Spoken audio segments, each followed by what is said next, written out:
Morning, y'all. Trying to wake up here on my hike in Illinois. The beautiful driveway. I'm always amazed at people's visions and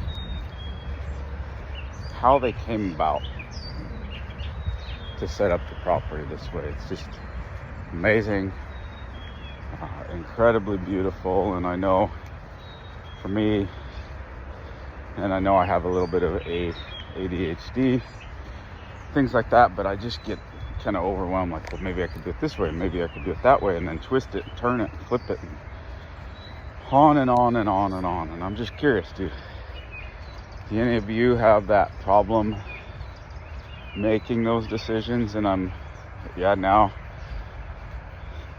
in my 50s, starting to realize that, and starting to realize how that bogged me down, and just be like trying. And it's so hard. Like, I collect stuff and I think, well, one day I might use that. And I've kind of always blamed not having money growing up. Grew up, my dad didn't help much, and my parents were divorced, and so my mom had to do a lot. And we were in a nice area, but on a single income. A lot of people made more money than we did. So my mom did awesome, but I had to kind of do with less. And I've always attributed to that, like, well, maybe I'll use that for this. But as I study kind of here on YouTube, I see more and more people with ADHD. It's a reoccurring theme again and again, and the trouble with getting rid of stuff.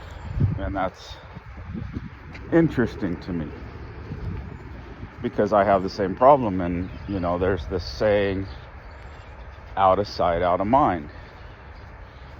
And for me, a lot of the times that's true. If I put it somewhere, then I know where it's at. But having to be married, my wife puts it, and she's not going to use it, so she doesn't maybe pay as close to attention as I would of where she put it. So I say, hey, where's this? I don't know. And I'm just like, it like devastates me. And that kind of became the joke. Oh, you probably threw it away. And I'm sorry for that, but it's interesting, because again, that's a reoccurring thing with the ADHD stuff. And as I'm trying to get in shape for my sugars, and it started with stretching my knee, and has turned into an awareness of my sugars and the need to lose the weight. Although the weight wasn't the goal, now that I've lost the weight, it's like, oh, I want to keep the weight off.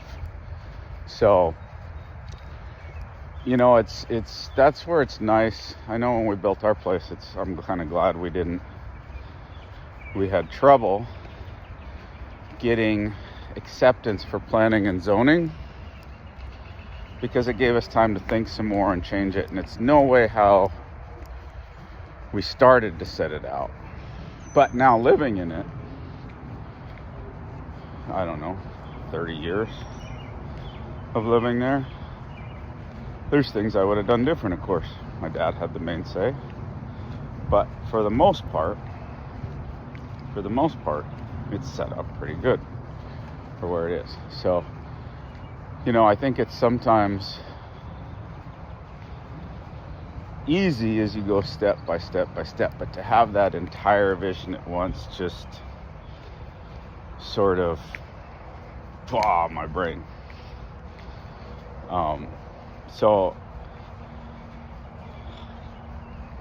And in America, that's the interesting thing, because there's so many choices.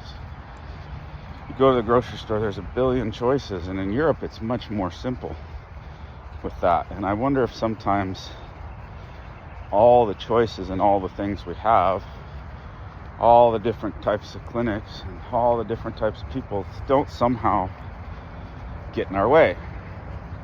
And a lot of people go to a lot of great people, but they're so busy staying at the bottom that they never rise. And they're working on some of the simpler things. And some people are having them rise too fast. And they're getting into things that their horse just isn't ready for it. And that kind of fries their horse. So it's important, I think, to keep fundamentals on your journey and go step by step by step, rather than trying to get somewhere too quick. And that's the whole premise. Enjoy the journey. Hope you guys enjoy the video. We'll catch you on the next one. Happy trips.